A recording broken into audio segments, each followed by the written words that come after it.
You know that the Department of Homeland Security publishes blacklisted IP addresses, which you can simply take and block from your network to protect your network from these known vulnerable IP addresses.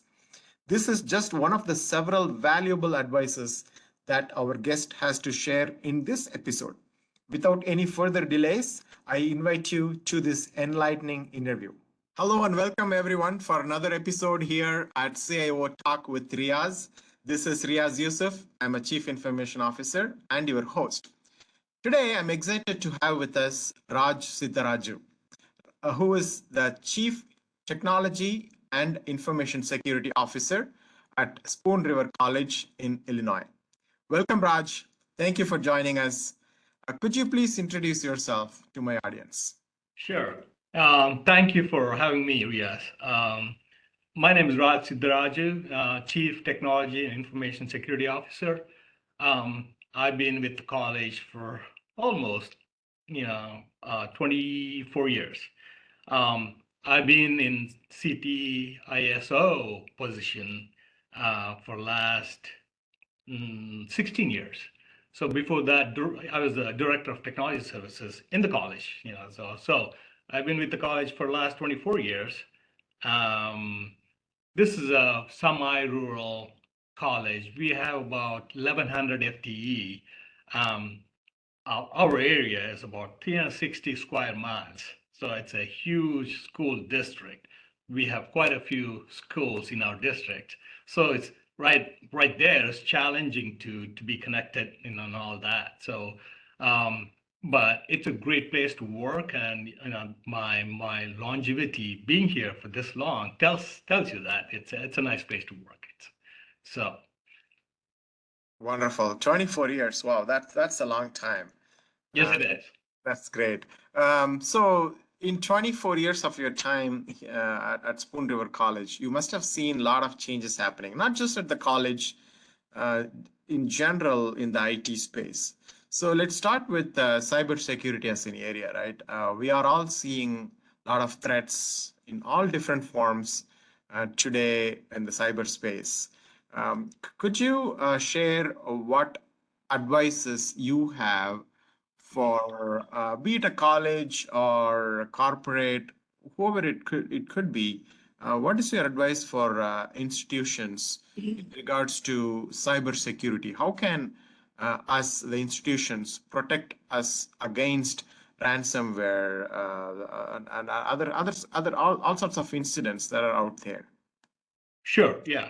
Let me talk about a little bit of the how the cybersecurity's evolved, for the last 23, 24 years.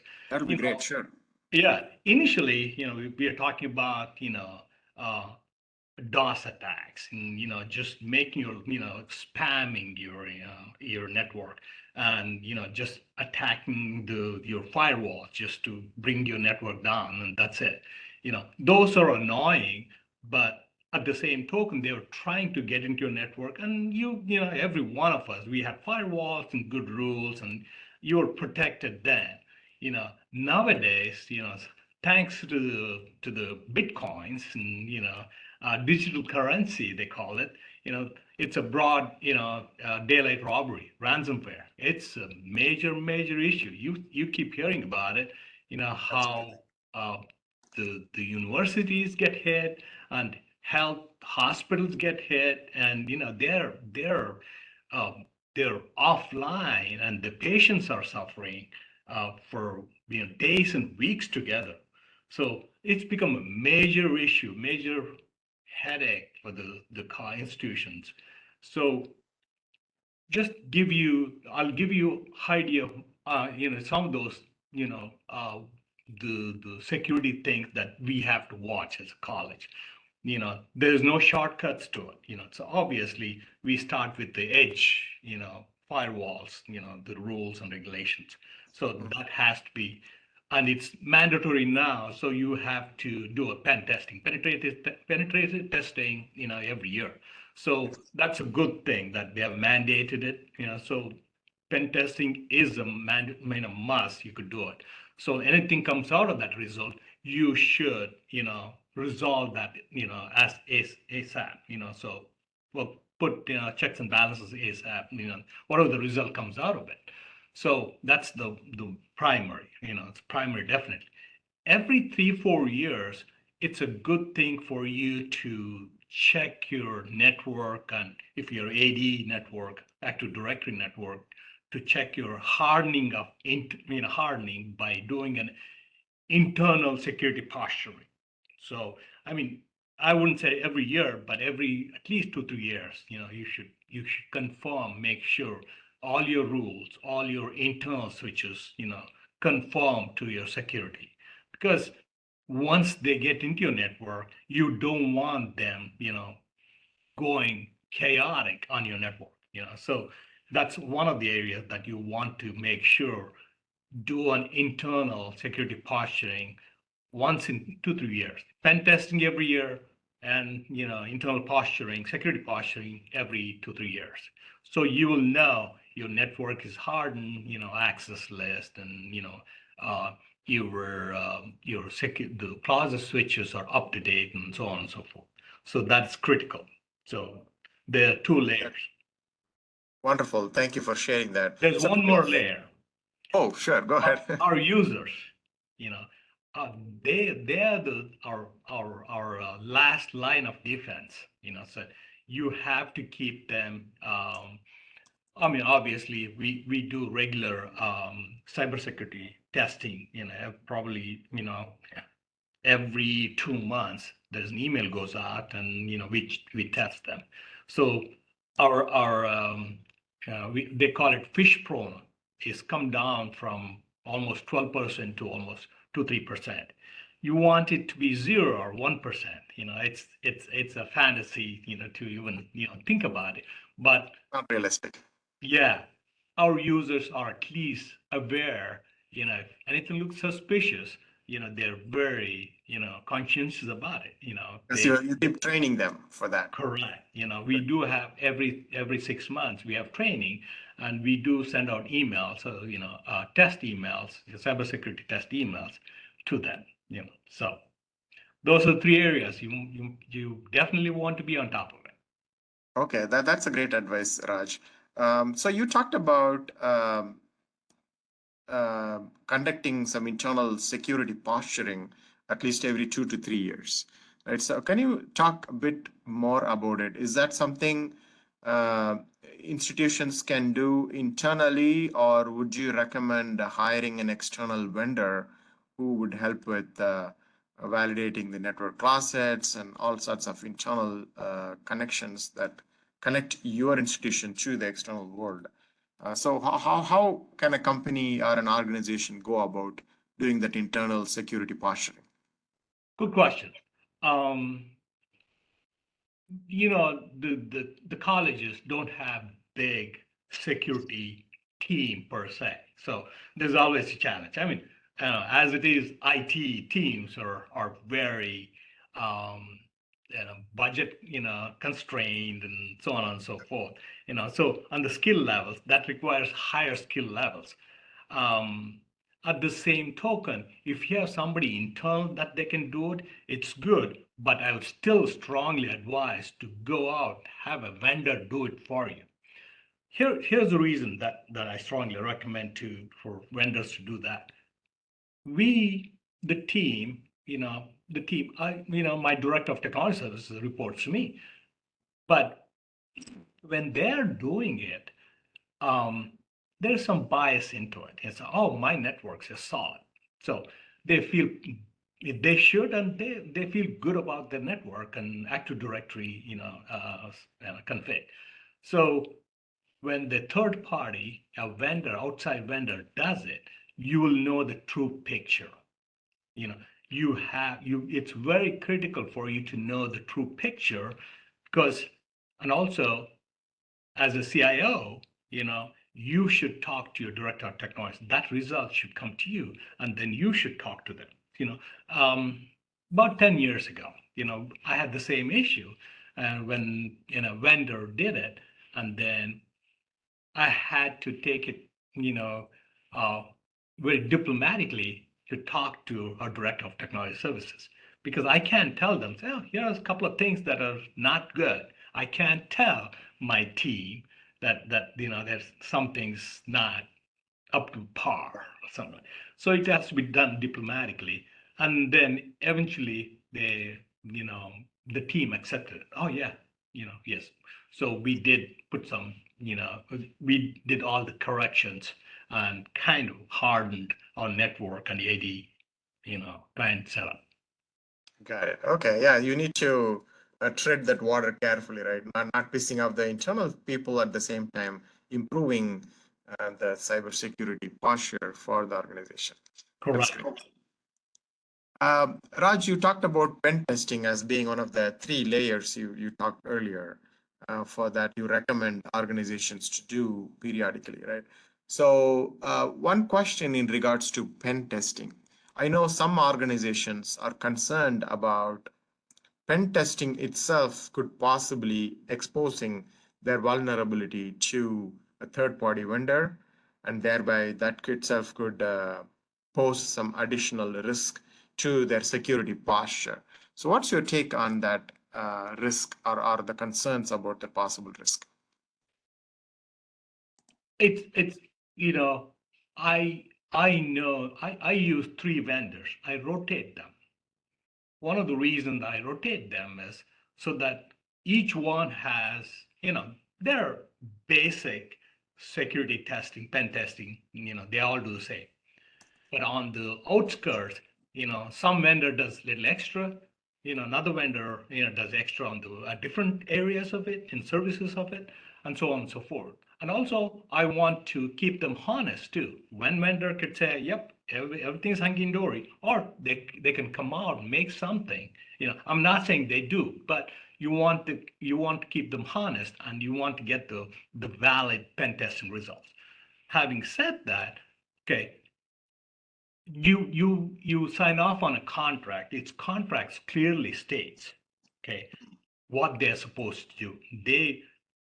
The contract usually what it says is only two people are involved: the salesperson and the person who does the pen testing. Exclusively between all the communications, everything that's happening with your pen testing is between those three: you and the salesperson and the pen tester, the actual engineer that does the pen testing.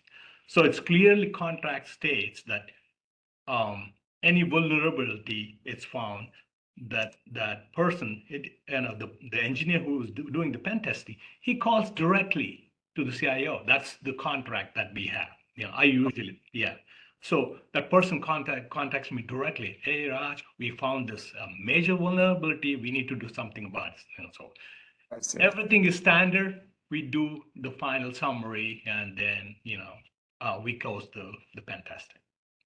Got it. So you directly work with them and you make sure that the leakage is contained, or there's no leakage, so to speak. Correct. And then the other key thing you mentioned is a contract, right? So making sure that you have a contract with the pen testing provider, so that they are bound to that contract. Correct. Those are great best practice advices. Yes, especially in the contract, make sure they don't tax your network, because they have to do it when it's in active, during the actual life, when the working time. It's no use doing it on weekends, because they want to make sure in a live environment everything is secure. So make sure they don't tax your network. So all of a sudden they accidentally do a DDoS, and then your network is having problems.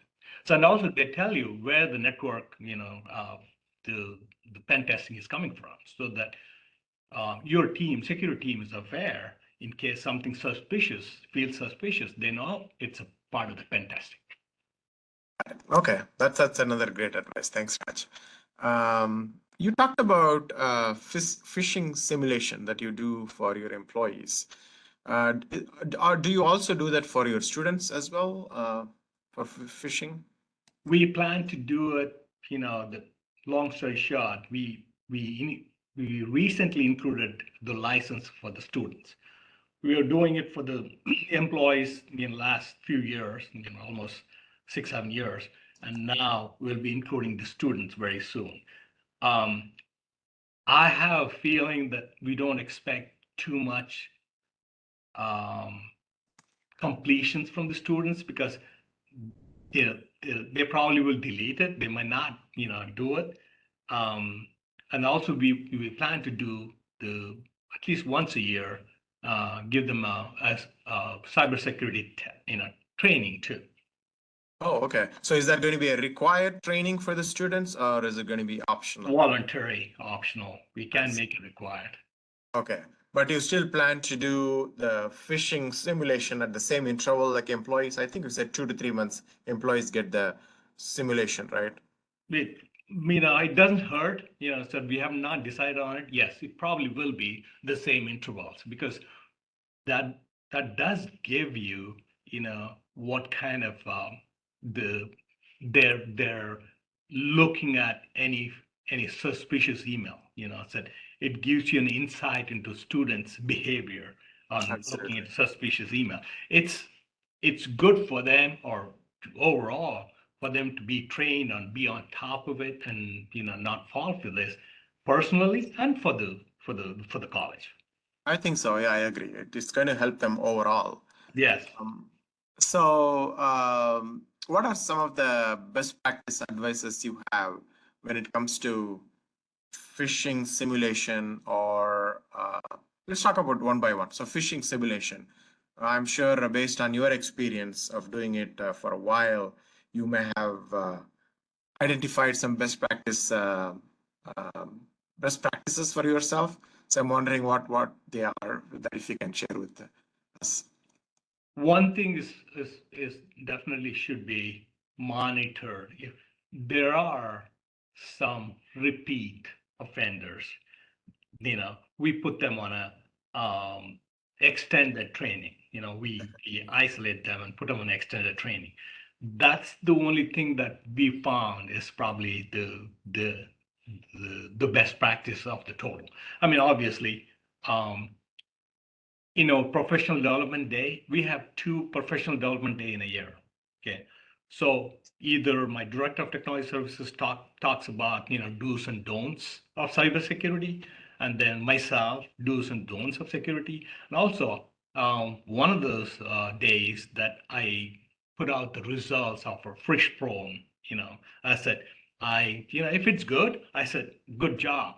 Thank you for being on top of it. Appreciate all your help.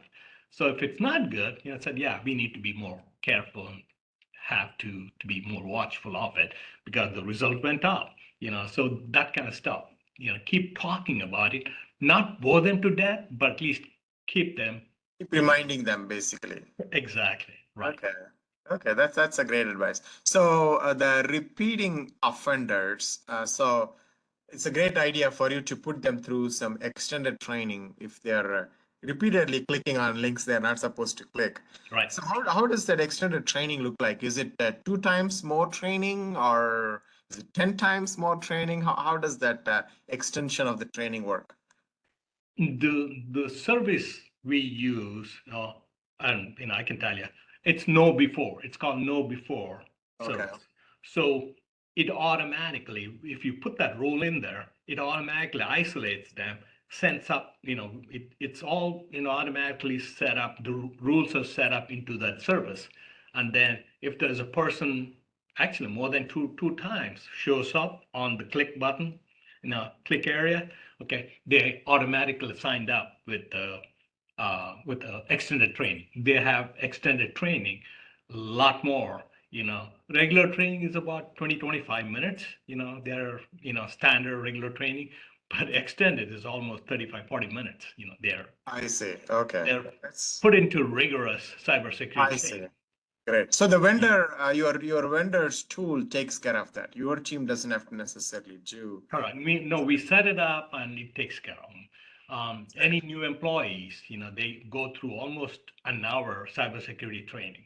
As soon as they are hired, within a month they have to complete this training. Even that's automatic. As soon as the new employee gets added to the system, they will be sent or signed up for a new employee training for almost about 45 minutes, 45, 50 minutes. Okay, that's great. That's great. One thing I got to tell you, about 6, 7 years ago, when I put this in place, I had a complete support of the leadership. That's very important. Your leadership has to be behind you. Because people, we keep sending out so many HR compliant training and so on and so forth. This is not mandatory. Eventually it will become mandatory. The cybersecurity training. So at that time, the leadership stood behind me, and we are 100% training completers Got it. Oh, wow. from the day one. So that helped. That's awesome. So that's a very good point too.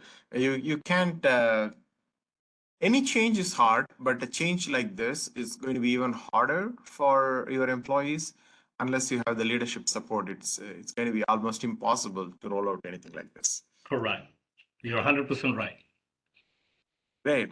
What about ransomware, Raj? Because ransomware is on the news everywhere nowadays. And unfortunately, community colleges are one of the targeted institutions from these attackers. So what suggestions do you have for community colleges and other organizations too to improve their security posture in order to protect themselves from a possible ransomware attack? I'll start with most cost effective.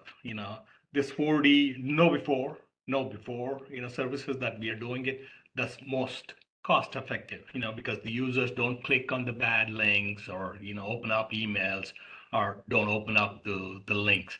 That's most of the ransomware, attacks happen, that their vector, they're trying to get into. There's a small amount of social engineering, but that's the reason we keep saying that don't share too much information on your Facebook. I'm going for a trip, and then all of a sudden, I bought this new car, and then they use that information trying to be friendly with somebody, and that's how social engineering. They try to get your personal information. Um, if you can, obviously there is the MDRs, managed detection and response services. They're out there. Okay, I'll tell you, our own. We have endpoint antivirus software called Sophos. It's been very with ActiveX is called. They call it ActiveX, an extra security prevention. It adds little cost, but we are happy about it. And we have email security. That's it. Sophos email security is very critical. Those are the before you go to MDR. I think know before training your staff not to click on the bad emails is one, and then solid antivirus. It doesn't have to be Sophos. Whatever you feel like it is, there's quite a few out there, but you have to make sure they have a good reputation for you to make sure that you get them. So I'm not proposing Sophos, but for us, Sophos has worked out very well. We also use their email security services. So it's been very useful and secure for us.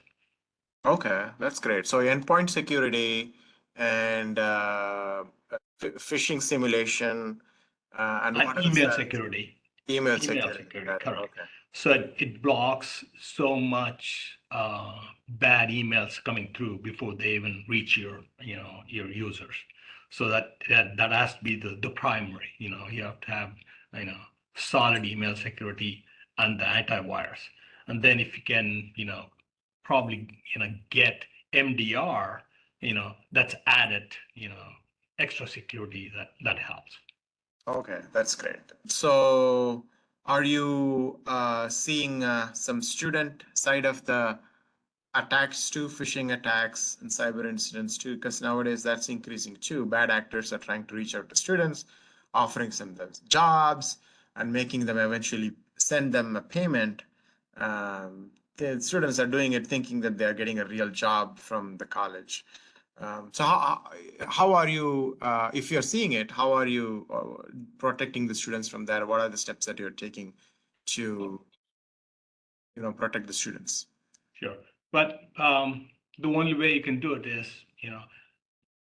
I try to avoid spamming our students, because if you keep spamming them, they'll ignore it. You don't want them, ignoring it. So once in a while, we do remind them, it's the do's and don'ts, watch what to watch for, and things like that. At this time, that's the most we are doing for the students at this time. So we do,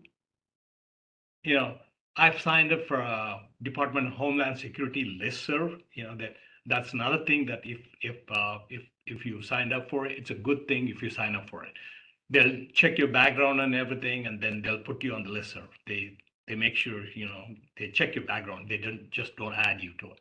So I'm on the list now. I get it from Illinois.gov email service, and they sometimes it's almost like a too much information.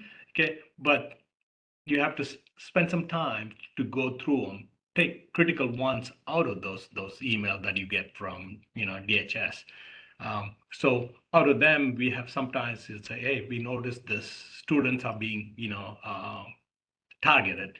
So what I do is I take that and send that out to the students' email so that they're aware of. I see. Okay, that's great. Wonderful. Now let's switch gears and talk about AI, right? So first of all, what do you think? Sort of a related question. This cybersecurity and AI. What do you think the impact to cybersecurity with the increased availability of AI? Bad and good. Yeah, they're simulating using AI. Um, Obviously they're creating scripts to send them out. It's easier. All they have to do is go on ChatGPT and said, okay, I need a code for this, and then even you don't have to have programming skills. You get a code and you take that code and send it out. So that's the bad side of it. And I think that AI is going to help block or help secure your institution down the road. Said because the artificial intelligence, you can create the security and put that in certain juncture. For example, I'm pretty sure there'll be software that'll be sitting just listening to what's coming through. you know so that they can block it, or they can tell the director or security engineer, I said, these are all your emails, so do you want to pick, or are you okay for this email to go out or come in? So there'll be a lot of intelligence built into some of these filters down the road. It's coming, it's happening out there, and it's a lot more being used for plagiarism at this time. Okay, people, my faculty always complains about, how do I fight these guys, Raj? And they go in and create, papers, just go in and, chat GPT and, bam. I know they didn't write it, because I know that student. So um, like I was saying that, and I was reading this book, and then Brave New Words, how AI will revolutionize education by Salman Khan, the CEO of Khan Academy.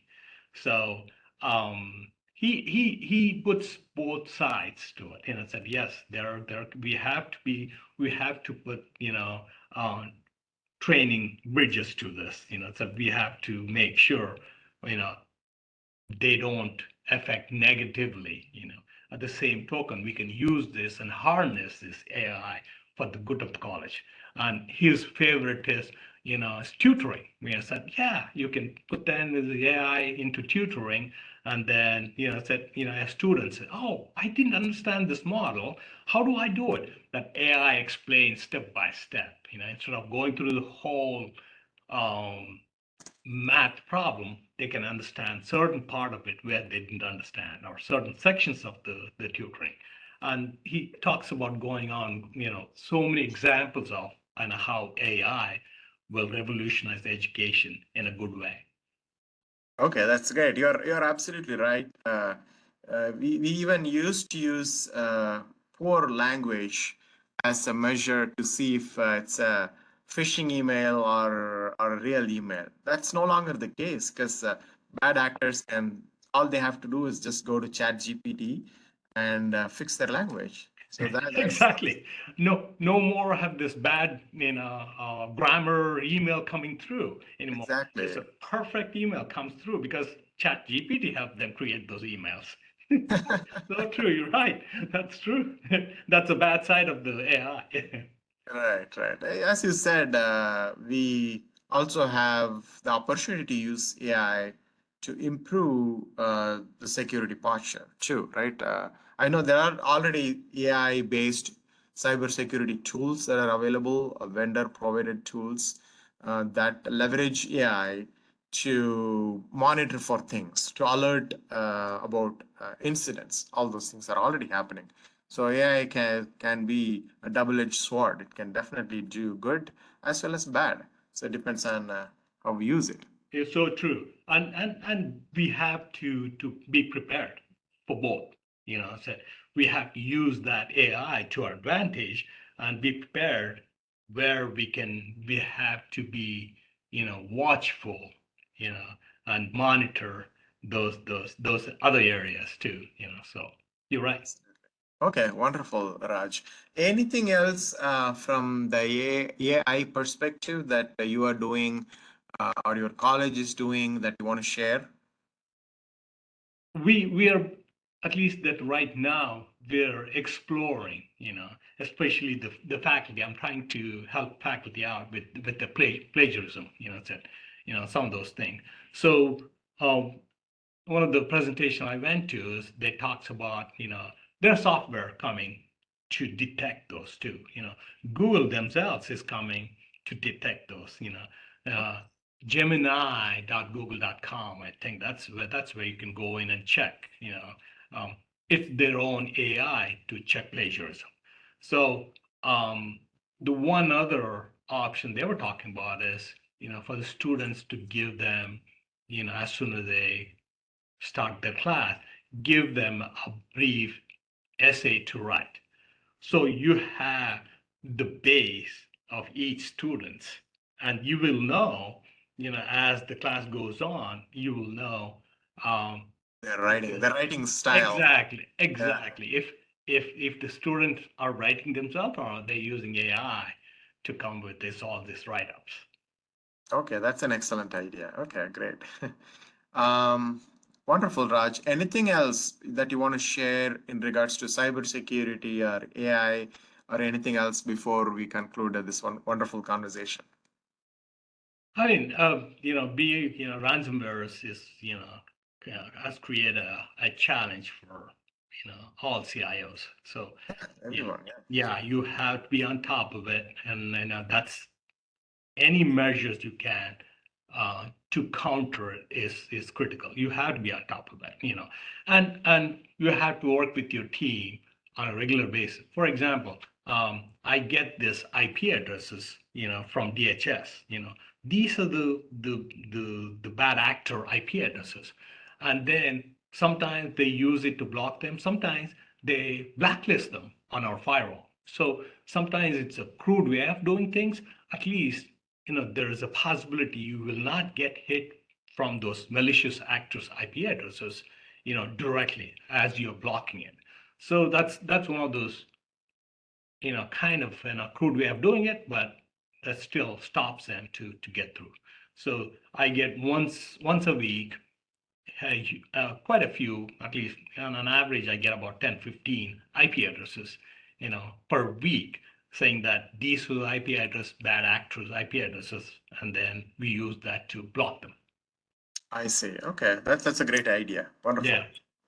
And your tools provide that information to you, right? The cybersecurity tools that you use. The DHS, the listserv, they send Oh, me, sorry. Okay, thank you. you know, Okay, Department DHS. of Homeland Security listserv sends me Okay. once a week.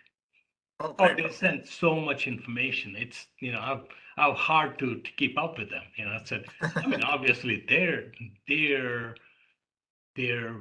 they are in the receiving, side of so much information. So they impart that to us, you know, not, the only thing that's, open to outside users, they send information. They have a lot more information than us, but this information is available to the CIOs. Okay, great. Just to confirm, the DHS information that they share, is that only available for colleges or any organization could leverage the Any DHS information? organizations, any Okay. organizations. A lot of high school, colleges, universities. Um, I think it's state and federal entities right now, as far as I know, especially for this. They might have corporate listserv that I'm not aware of. Okay, sounds good. So the action item for the listeners, whatever role you are in, just go find out information from DHS, talk to your leadership. So this is a free service that we all should be leveraging because we have this department that's focused on cybersecurity, and whatever information they're going to share will only help to protect us as an organization and overall as a nation. That's great. They have, real-time information than any of us combined. Because they have the resources and they're keeping an eye out for events like this. Correct. Yeah, Okay. you're also right. Wonderful. So we are coming to the end of our time here, Raj. Before I conclude, I'd like to ask you, what was the most influential business book that you have read about and you're willing to share with the audience? As you know, I've been using this book information over and again, and it's by Salman Khan. Brave New World, and how AI will revolutionize education and why that's a good thing. So it just he walks us through, said don't, we're all afraid of it, said yes, if we are all afraid of it, we need a guardrail, you know, to to keep them in place, so obviously, so like going back to plagiarism and the positive side of it, using it, he gives so much examples of using AI to teach the students, so nothing technical at this time, but he talks about how the AI could be very useful to you, teach history, biology, and and the mathematics. That's his favorite, obviously. So it's a good read on AI, especially related to education. Wonderful. Thank you for recommending that book. I didn't get a chance to read it, so I'll go ahead and read it. Um, Lastly, Raj, where can the listeners find more about you? How can they connect with you if they choose to? Oh, have a profile on LinkedIn and, Spoon River College, src.edu would be our website. You can find in the directory, if we have a IT webpage that you can go look up our information. So those are the two main places that you could probably look up. Wonderful, wonderful. Awesome. Thank you, Raj, for your time. I really enjoyed having a conversation with you and learning about your perspective and thoughts that you have and how you are improving cybersecurity and approaching AI and all sorts of things at your institution. So it's very engaging and entertaining and informative to listen to your conversation. Thank you. It was my pleasure, yes, and thank you for inviting me for this podcast. Wonderful. Thanks.